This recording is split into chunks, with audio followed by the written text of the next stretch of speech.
Hello students, మనము squares అనే topic లో నుంచి 2 డిజిట్ నెంబర్ ఉన్న ఏ సంఖ్య యొక్క స్క్వేర్ అయినా సరే a plus B whole square అనే ఫార్ములాను ఉపయోగించుకుని మనము సింపుల్ గా ఐడెంటిఫై చేయొచ్చండి. సో స్టార్ట్ చేద్దాం. చూడండి, a plus B whole square చూడండి, a square plus 2ab plus b square కదా, ఇది బేస్ ఫార్ములా కదా. మీరు మీ చివరి నుంచి చూడండి, b square plus 2ab plus a square కదా, ఆ సీక్వెన్స్ గుర్తుపెట్టుకోండి. ఓకేనా? సో ఇప్పుడు చూడండి, దీన్ని a అనుకోండి, దీన్ని b అనుకోండి. లాస్ట్ లో మనం ఏం రాయాలి? b స్క్వేర్ అంటే ఒకటి స్క్వేర్ అంతా ఒకటి. ఓకేనా?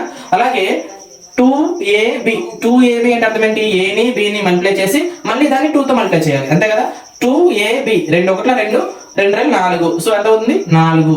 తర్వాత b స్క్వేర్ అంటే ఏమవుతుంది? a స్క్వేర్ అంటే ఏమవుతుంది? 2 స్క్వేర్ అంటే ఎంత? 4. సో 441. అలాగే కింద చూద్దాం, చూడండి, 32 స్క్వేర్ చూడండి, చివరిలో b ఎంత ఉంది? 2 స్క్వేర్ ఎంత?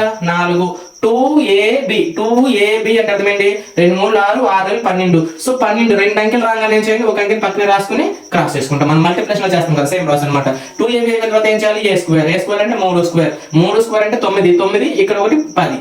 సో 1024 వస్తుందండి. అలాగే ఇప్పుడు 43 స్క్వేర్, సో 3 స్క్వేర్ అంటే ఎంత? 9. 3 స్క్వేర్ అంటే 9.